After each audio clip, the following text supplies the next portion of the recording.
Para quem está na Europa, investir em ETFs pode ser complexo. E porquê? Porque em muitas corretoras, às vezes nós não podemos investir em ETFs americanos, em dólares.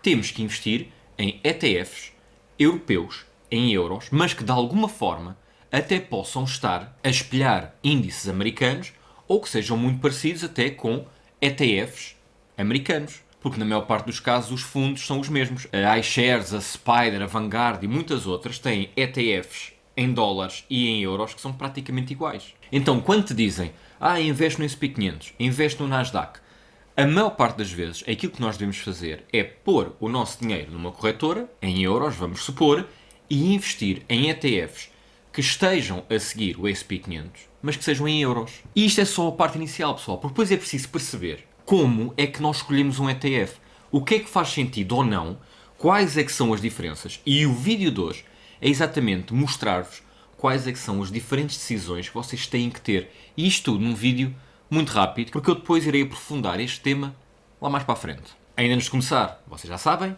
isto não é um aconselhamento financeiro. Subscrevam o canal, que eu agradeço se realmente gostarem. Obrigado pelo vosso apoio, o canal continua a crescer.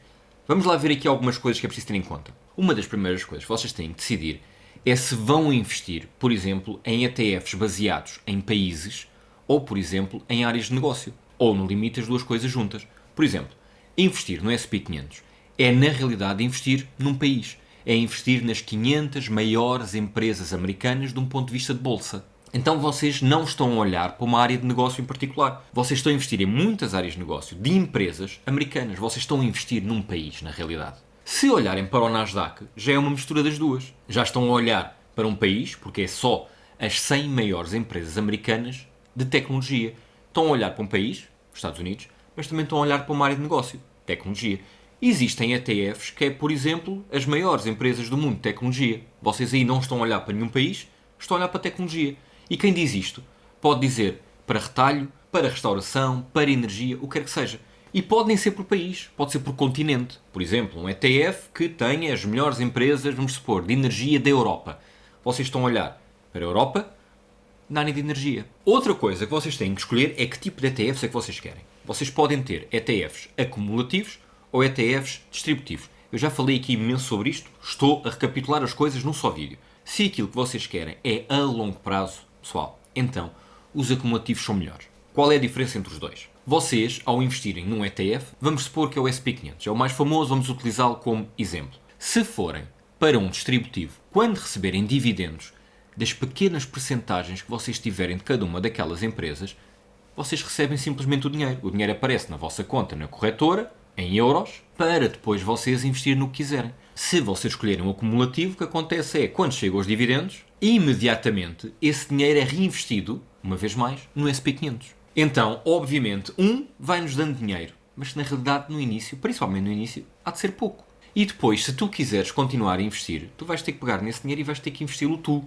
Portanto, o distributivo são raros os casos em que para mim faz sentido. Claro que se tu tiveres muito dinheiro e digas assim, ok, eu quero simplesmente viver dos meus dividendos. Ok, tudo bem, pronto, tens 1 milhão de euros ou uma coisa assim qualquer no SP500, aquilo vai-te dando dividendos e tu vives com aquilo. Mas se o teu objetivo é, tu estás com muito pouco e queres chegar a bastante nos próximos 10, 15, 20 anos, acumular é o melhor.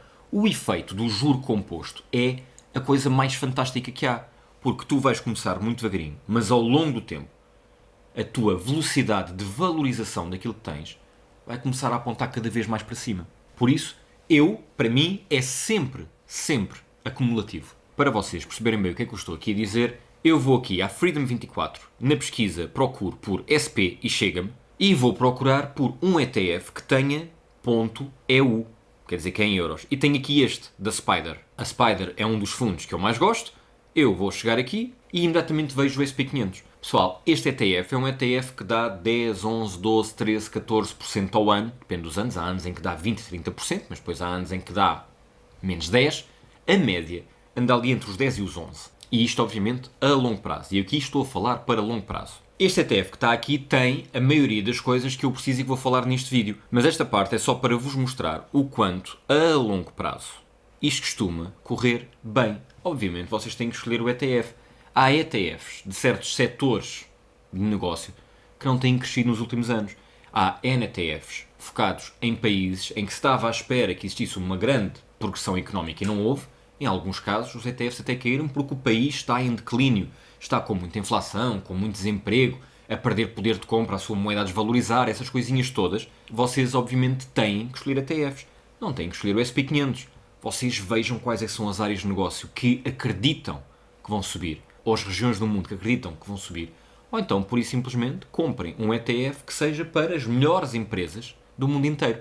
E aqui, quando digo melhores, são as mais valorizadas, são as maiores. Nós podemos chegar aqui, por exemplo, e reparem que se eu escrever aqui o World, imediatamente eu tenho, por exemplo, aqui o da Vanguard.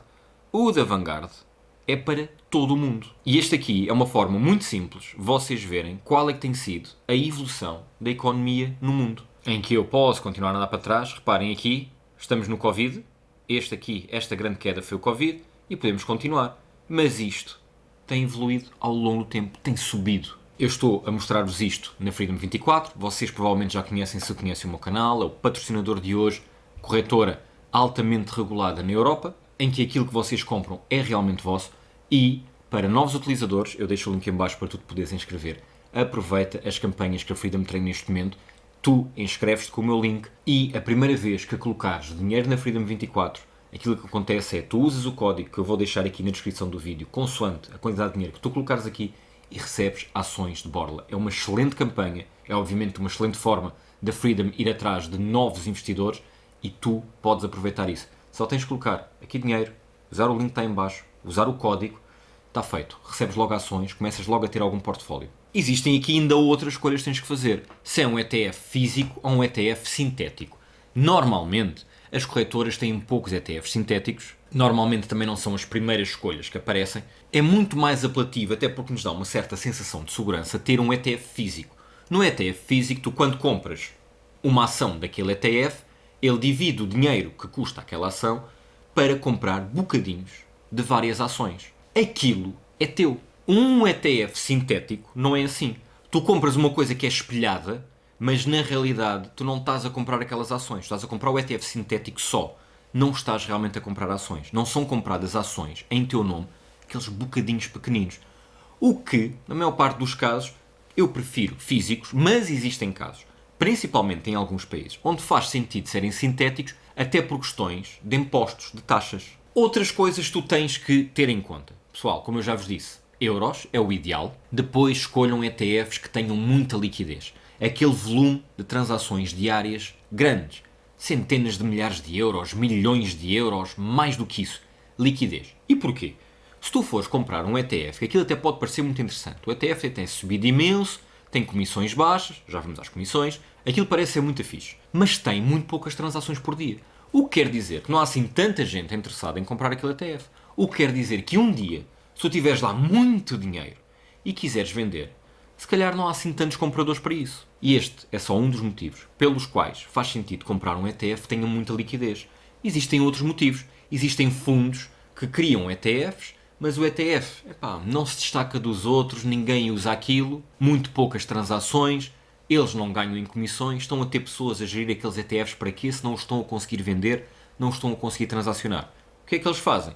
Fecham o ETF, vocês recebem o dinheiro de volta, a partir desse momento, o vosso ativo transformou-se em dinheiro. A partir do momento que se transforma em dinheiro, impostos. E no limite, tu não queres fazer isso agora, tu queres simplesmente deixar os teus ETFs durante muitos e muitos anos. Por isso é que eu olho muito para iShares, Spider, Vanguard e outros assim de grandes fundos de investimento, que qualquer ETF que eles mandem cá para fora, a probabilidade de ter liquidez é muito grande, porque eles são muito grandes.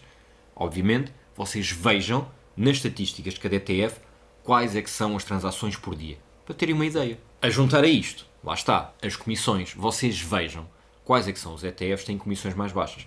A melhor forma de ver isto é vocês vão, por exemplo, ao site Just ETF. E lá vocês podem comparar ETFs. Vamos supor que vocês encontram dois do SP500. Vamos supor que é o da iShares e o da Spider. Vocês comparam um com o outro e conseguem logo ver liquidez, quais é que são as percentagens de cada empresa, porque eles seguem o índice, mas não estão todos exatamente iguais. A juntar isto, também tens que ver a parte da comissão. A maior parte destes fundos que eu te estou aqui a dizer têm todos eles comissões incrivelmente baixas. E por isso é que ter um ETF que venha de um bom fundo, um fundo grande, vale a pena. Porque estes fundos são tão grandes, têm tantos clientes, têm tantas transações, têm tanto volume, que podem ter comissões incrivelmente baixas porque eles estão a ganhar num negócio de escala. Vamos supor que queres investir no Nasdaq. O que é que tens aqui? Eu escrevi Nasdaq aqui na pesquisa da Freedom 24 e, por exemplo, tens logo este aqui. E vês este da iShares, Nasdaq, o CITS, é europeu e já podes investir em Nasdaq. Mas imagina que queres empresas europeias. Tu podes chegar aqui e podes ir, por exemplo, a este. As 600 maiores empresas europeias. O Stoxx. Por exemplo, este que está aqui é um ETF muito focado em empresas europeias, mas que dão excelentes dividendos. E se tu reparares, a coisa muda logo um bocadinho de figura de um ponto de vista de gráfico. Porque estas empresas não têm um crescimento tão inclinado ou tão constante como estão nos outros índices, mas têm muitos dividendos. Algumas dão 3, 4, 5, 6, 7% ao ano. Tu podes ir investindo num ETF acumulativo. Obviamente aqui a valorização, desvalorização é maior, porque estamos a falar de empresas que, como também distribuem muitos dos seus lucros, não têm às vezes um crescimento tão inclinado. Mas pode fazer sentido teres este pinga-pinga de dividendos ao longo do tempo. Como eu vos disse, pessoal, isto não é um aconselhamento financeiro. Eu deixo o link da Freedom para vocês se inscreverem e poderem ganhar ações quando colocam aqui dinheiro. Acima de tudo, pessoal, o importante deste vídeo é nem eu estar tanto a dizer-vos quais é que são para mim os melhores ETFs, já fiz N vídeos e vou voltar a explorar isto aqui, mas acima de tudo é dizer-vos que existem N decisões. ETFs por país, por região, por área de negócio. Vejam as comissões, vejam a liquidez, vejam se querem algo mais para crescimento, algo mais para dividendos. Vejam se querem ETFs das empresas que estão estáveis e a crescer, ou daquelas empresas que podem crescer muito, ou países emergentes que podem crescer muito. Fujam, na maioria dos casos, dos ETFs distributivos e fujam também de ETFs que tenham muito pouca liquidez. Olhem para comissões baixas dos grandes fundos. Eu falei-vos aqui só de alguns. iShares, Vanguard, Spider, Invesco e existem outros grandes fundos que dão aqui uma outra estabilidade de um ponto de vista de liquidez. Pessoal, isto é um vídeo muito curto só para vos relembrar que vocês têm que ter isto em conta. E obviamente eu falei aqui e mostrei-vos aqui ETFs europeus em euros. Nos próximos vídeos eu voltarei aqui para falar individualmente de alguns ETFs que podem fazer sentido para investidores europeus como eu e tu. Pessoal, obrigado pelo vosso apoio. Vídeo muito rápido. Grande abraço. Até à próxima.